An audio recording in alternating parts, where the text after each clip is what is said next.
কখনো কি ভেবে দেখেছেন আমরা প্রতিদিন সকালে যে পারফিউমটা ব্যবহার করি তার গন্ধ কেন প্রতিবারই একই রকম থাকে? বা লেবু দেওয়া চায়ের সেই সতেজ সুবাসটি কিভাবে প্রতিদিন একই রকম অনুভূত হয়? আমাদের এই সাধারণ অভিজ্ঞতার পিছনে লুকিয়ে আছে এক জটিল রাসায়নিক রহস্য। ১৯ শতকের শেষ ভাগে বিজ্ঞানীদের জন্য সুবাস ছিল এক বিভ্রান্তির জগৎ। টারপিন ও এসেনশিয়াল অয়েল, এই দুটি শব্দই ছিল রহস্যে ঘেরা। পুদিনার প্রতিটি পাতার গন্ধ কেন একই রকম? কমলার খোসা থেকে আসা তীক্ষ্ণ সুবাসের উৎস কি? এই প্রশ্নগুলোর কোনো স্পষ্ট উত্তর ছিল না। এই বিশাল ধাঁধায় আকর্ষণ করেছিল এক শান্ত ও নিরলস জার্মান বিজ্ঞানী অটো ওয়াল্লাচকে। ওয়াল্লাচ প্রতিটি সুবাসযুক্ত যৌগকে ধৈর্য ধরে আলাদা করতেন, তাদের আচরণ পর্যবেক্ষণ করতেন, তারপর তাদের গঠন বিশ্লেষণে ঘণ্টার পর ঘণ্টা ব্যয় করতেন। বহু বছরের গবেষণার পর সেই বিশৃঙ্খলার মধ্যে থেকে একটি স্পষ্ট প্যাটার্ন বেরিয়ে আসতে শুরু করল। ওয়াল্লাচ বুঝতে পারলেন এই ভিন্ন ভিন্ন গন্ধের পেছনে একটি সাধারণ কাঠামোগত মিল রয়েছে। তিনি এক যুগান্তকারী আবিষ্কারের দ্বার প্রান্তে ছিলেন।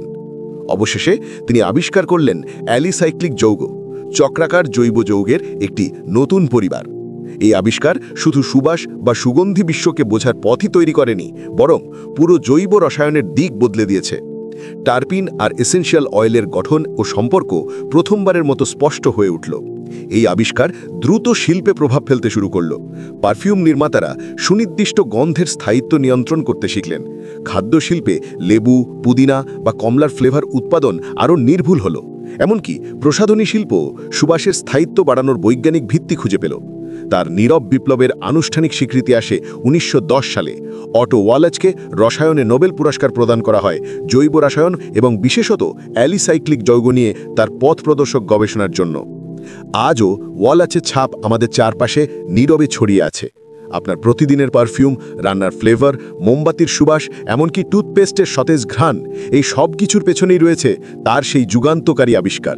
তিনি কোনো উচ্চস্বরে ঘোষিত বিপ্লব করেননি। তার বিপ্লব ছিল ল্যাবরেটরির নীরবতায়, ধৈর্য আর নিখুঁততার মধ্যে জন্ম নেওয়া। আর সেই শান্ত বিপ্লবই আজকে সুবাস, ফ্লেভার ও প্রসাধনী শিল্পকে দাঁড় করিয়েছে এক শক্ত ভিতের ওপর।